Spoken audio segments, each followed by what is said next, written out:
Welcome to Screw Crime, the Faceless true crime series where we don't worship killers, but we do unpack the full story. No fluff, no excuses, just truth, trauma, and choices. Today's case is infamous. Aileen Wuornos, often called America's first female serial killer. Her story is more than headlines and mugshots. It's a violent blend of survival, abandonment, and deep psychological erosion. What drives someone to kill multiple men and claim it was all self-defense? This is her story, told across 10 short chapters. Not to glorify, not to excuse, but to understand the monster and the making of her, the leap year girl. Aileen Carol Wuornos was born into silence. It was February 29, 1956, a day that only appears on calendars once every 4 years. She was born to a teenage girl who'd already decided she couldn't raise her. Her father was gone before she could crawl. Not missing, but locked away on charges no child should be linked to. He would later take his own life in prison. Aileen was handed over to her grandparents, a home in name only. Her grandfather was strict and volatile. Her grandmother drank to forget. Aileen grew up in a house where no one hugged and everyone yelled. By age 11, she had discovered that her body could be traded, not for love, but for survival. Cigarettes, food, a ride, a little warmth. She wasn't a villain yet. She was a girl trying to be seen. When she was 14, she got pregnant after what she later said was abuse. The child was taken from her. She never got to see it. Just one more person who disappeared without goodbye.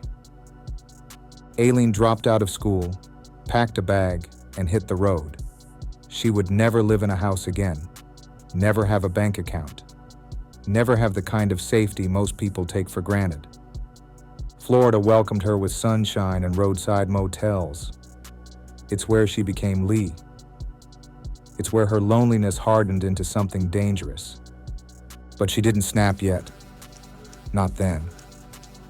That would come later, with a gun, a man in a car, and a decision she swore was about self-defense.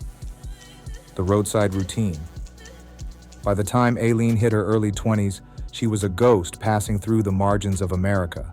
Gas stations, parking lots, woods, truck stops. She wasn't just a sex worker. She was a traveler with no home, no plan, and no backup. The road was her only rhythm, and it was the only place where people didn't ask questions. She'd flag men down on the side of the highway or wait by vending machines near interstate exits. The transaction was simple. She got in, they drove somewhere private, they did what they came for. Then she left. Sometimes she was paid. Sometimes she wasn't. Sometimes it got violent. But Aileen had learned how to survive. She kept her emotions locked behind her eyes and her gun tucked away for when things went too far.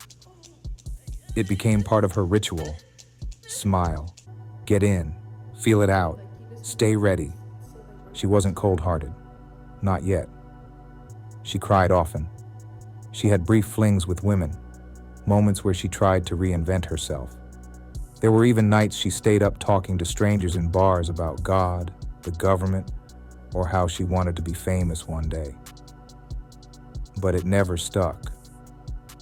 The road always pulled her back.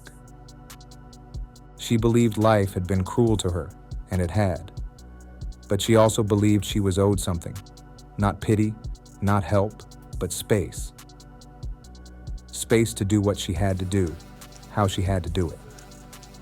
And in late 1989, when a man named Richard Mallory pulled over on I-95 in a silver Cadillac, Aileen felt the shift. She would later say he got violent, that he tied her up, that he threatened to kill her. In her mind, it was kill or be killed. She shot him 4 times with a .22 caliber pistol. Afterwards, she sat in the driver's seat of his car, shaking. She didn't flee immediately. She took his wallet, his camera, a few cigarettes. Then she dumped the body in a wooded area and drove off like it was just another job. That was the first time, but it wouldn't be the last. Whether it was trauma, addiction, or something darker, something in Aileen snapped.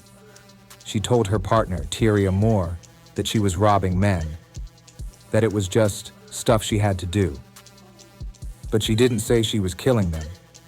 7 men would die in the year that followed. Each murder came with a new justification in her mind: abuse, assault, or preemptive defense.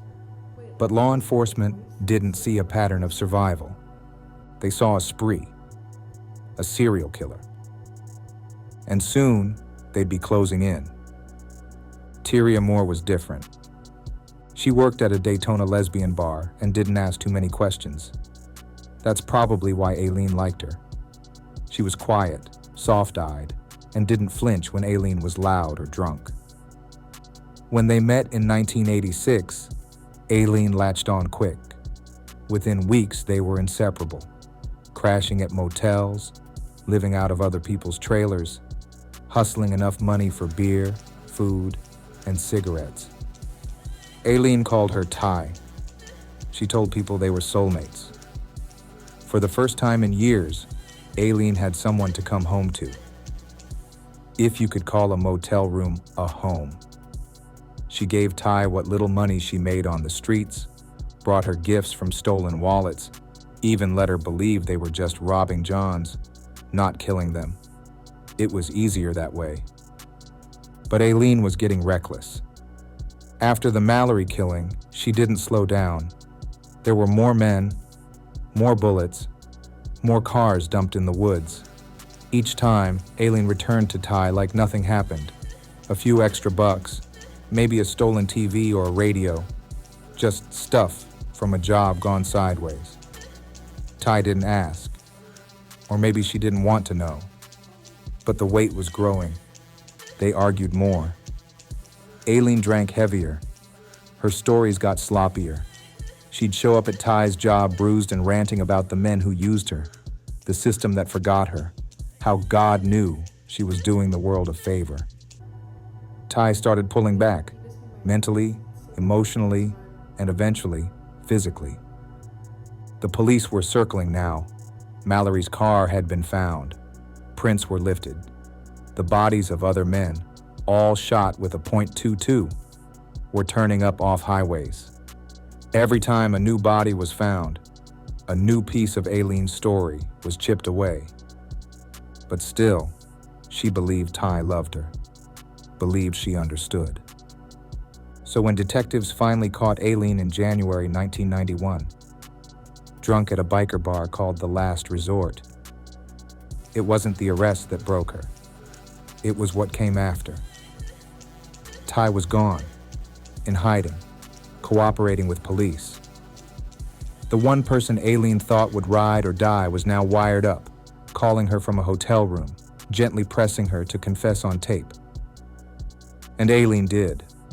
Not because she was careless, not because she trusted the cops, but because she loved Ty more than she feared prison. Her confession was brutal and raw. No script, no remorse, just pain and matter-of-fact murder. I did it, I'm sorry, I loved her. With that, the state of Florida had their case. And Aileen Wuornos, the leap year girl, the wanderer, the broken blade of a woman, was now labeled America's first female serial killer. But inside her mind, she wasn't a monster. She was a soldier, and in her version of justice, every shot fired was war. Confession tape. The voice on the phone was soft, familiar. Lee, I just need to know what happened. Aileen sat in a cold holding cell, eyes sunken, lips cracked. It was the first time she'd heard Ty's voice since the arrest. She thought it was a lifeline. She didn't know it was a wiretap. At first, Aileen dodged. She joked. She told Ty not to worry, that she'd take care of everything. But Ty kept pressing, gently, methodically, the way the detectives trained her to. Then Aileen cracked. "I did it," she whispered. "I shot them. I had to." The confession was messy, wavering between victimhood and justification. She said they attacked her, that she feared for her life, that nobody would believe a hooker over a businessman. "They were gonna kill me, Ty." It was enough. The tape made its way straight to the prosecution. The next few weeks blurred. She was charged with multiple counts of murder. Media swarmed the courtroom. Cameras caught every glance, every twitch. They called her America's first female serial killer, the damsel of death, a female Ted Bundy. No one called her by her real name. She pled guilty to 6 murders, refused to testify for a 7th. Her public defenders looked tired. The jury looked disgusted. The state sought the death penalty and got it. But Aileen didn't cry. She stood in court and said the words like she'd rehearsed them her whole life. "I'm sorry about the murders, but I was raped. I was robbed. I was beaten. I was just trying to survive." It didn't matter. The gavel dropped. The sentence was sealed. Death row. The interviews. On death row, Aileen became infamous. She gave interviews to anyone who asked: journalists, documentarians, preachers, conspiracy theorists. Some found her charismatic, others found her chilling. She would laugh one second and rage the next. Her eyes always darted, scanning for things that weren't there. She said the prison guards were tormenting her, poisoning her food, that there were sonic pressure, weapons in the vents. "I'm being controlled," she said. "They're trying to push me to suicide." The public couldn't look away. She became a symbol, depending who you asked, of failed systems, of mental illness, of vengeance, of feminism gone feral. Charlize Theron played her in Monster and won an Oscar. People dissected her life as if she were a character, not a woman. But Aileen kept her truth simple. They used me, then threw me away. She spent 11 years on death row, pacing her cell, reading the Bible, and writing letters to strangers. Sometimes lucid, sometimes lost. She refused further appeals. "I want to die," she told the court. "Let me go." And eventually they did. The final words. It was October 9th, 2002. Aileen Wuornos was strapped to a gurney in Florida State Prison. Her hair was short now, her cheeks sunken, but her spirit hadn't shrunk. Reporters filled the observation room. The warden asked if she had any final words.